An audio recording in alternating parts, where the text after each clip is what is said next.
ఒక చిన్నపిల్లవాడు రోడ్డు మీద ఆడుకుంటా బురదలో పడిపోయాడు అనుకుందాం. దెబ్బలు తగిలినాయి, ఒళ్ళంతా బురద ఉంది. ఇంటికి వస్తే తల్లి వాడిని చూసి లోపల పనికి మాలినాడు, ఏంద్రా మొత్తం బురదంతా కూడా దరిద్రుడా, ఆడ బయట పోయి ట్యాప్ మీద కడుకుని రాబో, లోపల రాబాక అప్పటిదాకా అని చెప్పి అంటదా? ఏం చేస్తుంది తల్లి?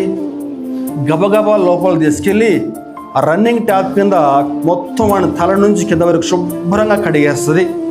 వాడిని చక్కగా కడిగి మంచి వేరే బట్టలు మార్చి వాడిని ముద్దు చేస్తే, నాన్న దెబ్బలు ఎక్కడ తగిలింది, ఏంటి నాన్న ఎట్లా ఉన్నావు అని చెప్పని.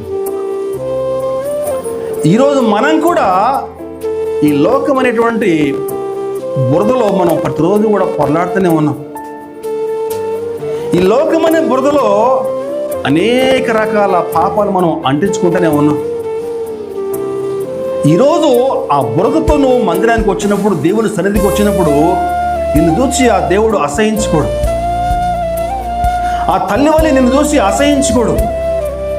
నీలో ఉన్నటువంటి ప్రతి పాపాన్ని కూడా తన రక్తం చేత శుభ్రంగా కడిగి శుద్ధీకరిస్తాడు.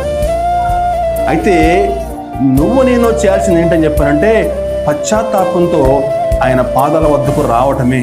దేవునికి స్తోత్రం కలుగునుగాక.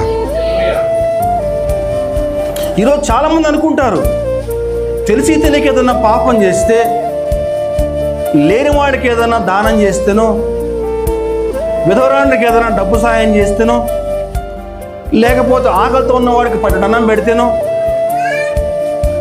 మా యొక్క పాపాలు పరిహరించబడతాయని చెప్పి అనుకుంటారు.